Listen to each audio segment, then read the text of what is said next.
I'm artist Lillian Gray, and today we're going to do quite an exciting medium. It's a little bit unconventional. It's ballpoint pen.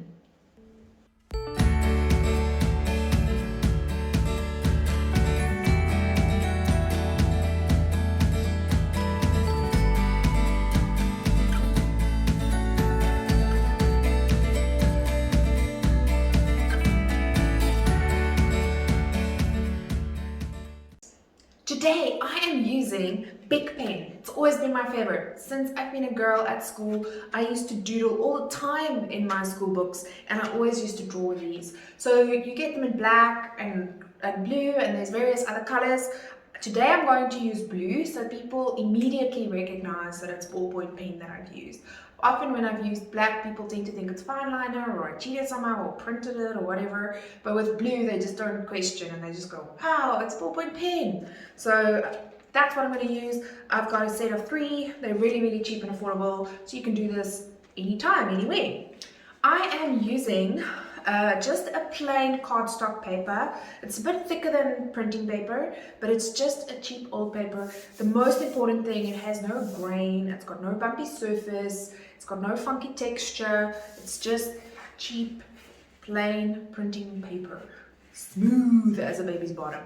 I have a drawing board underneath, which is just a piece of masonite that I've cut just so I don't pick up any texture from the table. And if you don't have a drawing board, you can just use thick newspaper that you folded, just so you don't pick up the texture of the table, especially if you're working on a wooden table. You don't want that grain in your drawing. So let's get going.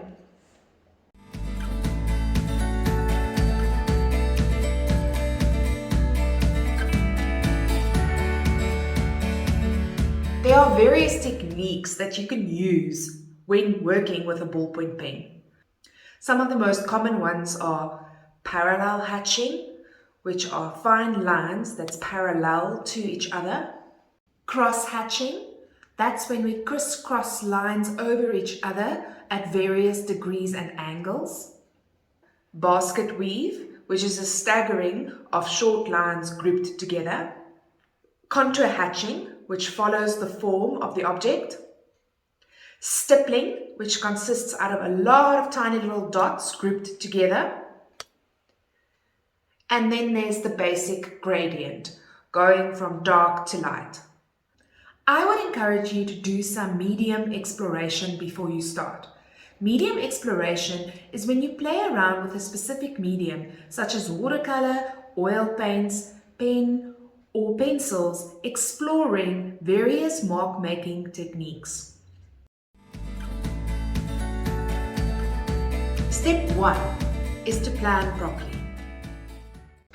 I always tell my students great art takes planning, so what I kind of thought of doing, and this is not a very original idea because I've seen it a lot on Pinterest, is where they've got animals engaging with the actual pen in the drawing. So that's what I also would like to do. As artists and designers, we often draw a few quick scamps. Scamps are small thumbnail sketches that help you plan your artwork. When creating your scamps, consider the principles of design, such as composition. What will the balance of this artwork be? How would you like to crop it? Where would you like to place it? Step 2 is to find a good resource. I've gone onto Unsplash, which is a website that I've got images for artists that are not copyrighted. It means you can sell this artwork afterwards. You're allowed to use it in your artwork, and all they ask is that you link back to Unsplash. So I've got the link down below where I got my resources if you want to draw the exact same thing. When selecting a photo to work with, make sure it has a good value range, where there are beautiful dark areas and beautiful highlights, and you can see all the details in between. I would recommend converting your reference to black and white. This really helps you to discern the various values. Step 3. Let's draw the basic shapes. For step 3, we need to simplify our reference into basic shapes. There are 5 basic shapes: a triangle, circle, square, oval, and rectangle. As artists, we use these to make drawing super easy. Here you can see how I have simplified my elephant into basic shapes. Once you have drawn your basic shapes, it is really important to double check your proportions. Look at your negative space, your positive space. Make sure your basic shapes are the correct size in relation to each other. There's no use starting to draw in pen that you cannot erase if your pencil lines aren't 100% correct.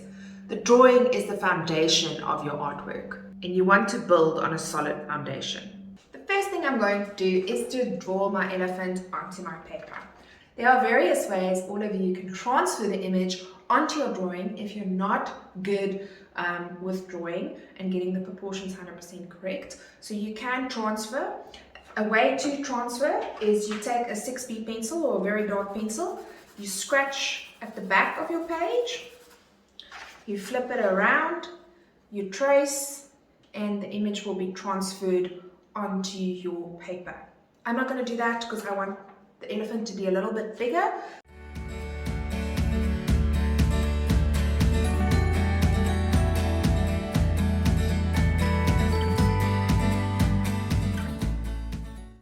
I am working flat today and without an easel. Has any of you wondered why? If you work on an easel, your pen runs dry quite quickly, so you actually want to draw flat. Remember, when we draw flat, we tend to run a much higher risk to draw out of proportion because our eye first sees this section, then the middle section, then the latter section, and when we tilt it up, everything is out of proportion. So go ahead, just tilt up your drawing, make sure your negative space is correct, your positive space is correct, and your proportions are 100% what you wanted them to be before you move on to your pen.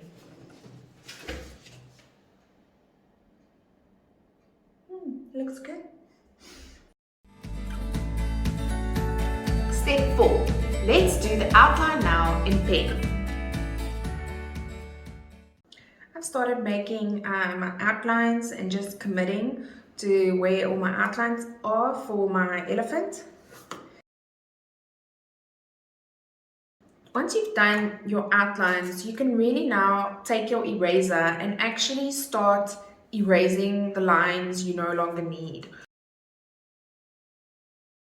When removing the fuzziness of my eraser, I tend to use a paper towel. I don't want to get the oil from my hands onto the paper. You don't want last night's McDonald's or pizza on your drawing. So I'm just going to brush this away.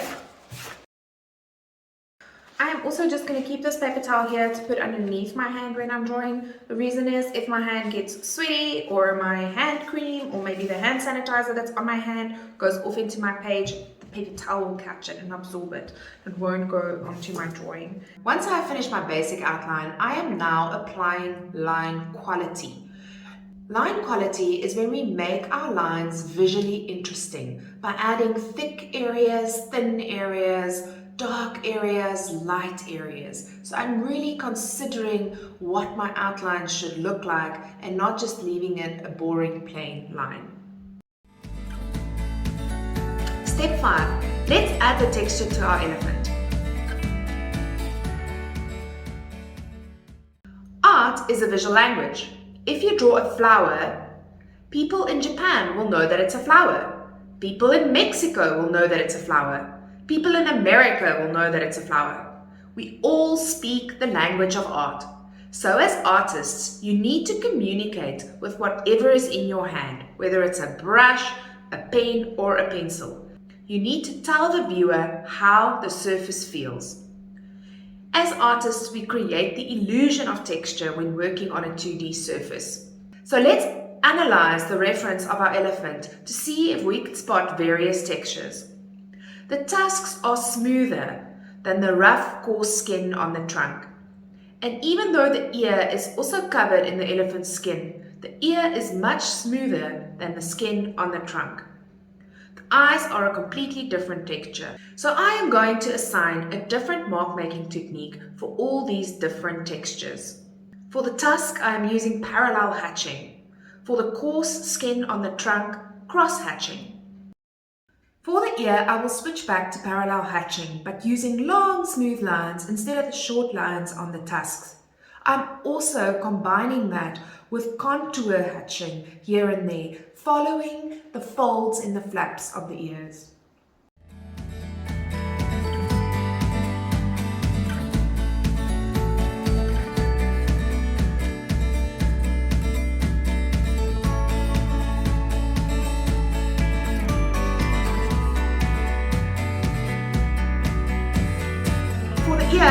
switching back to parallel hatching, but using long smooth lines instead of the short lines on the tusk.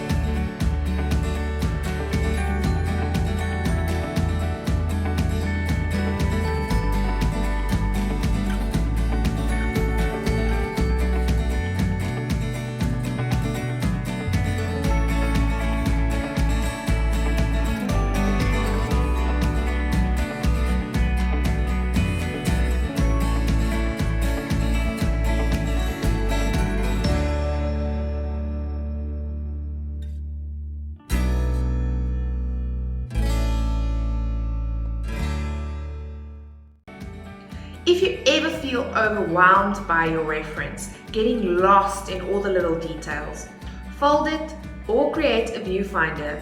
If you are working on your cell phone, simply zoom in to only view one section at a time. This helps your mind to stop panicking, calm down, and only focus on one section at a time. Remember, you can swivel your page. Always work with a natural curve in your hand and not against it. Step 6. We now need to add the actual pen into our drawing. First, take a photo with flat, consistent lighting of your drawing. Download a product shot of the pen you used. Now, we need to combine these two. I am using Photoshop since that is the software I'm most comfortable with and have on my laptop.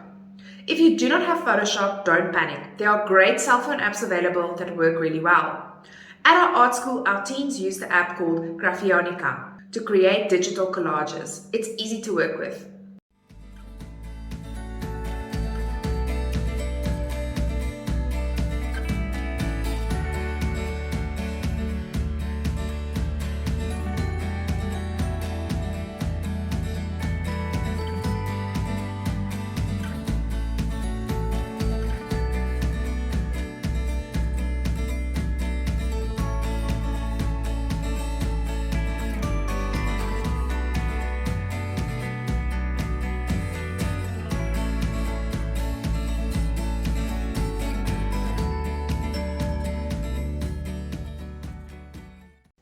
If you enjoyed this video, please do us a favor, give us a thumbs up, a comment, or recommend this show it to a friend. It really helps our channel to grow, which allows us to create more content for you. I'm artist Lillian Gray, and stay tuned for our next amazing art project.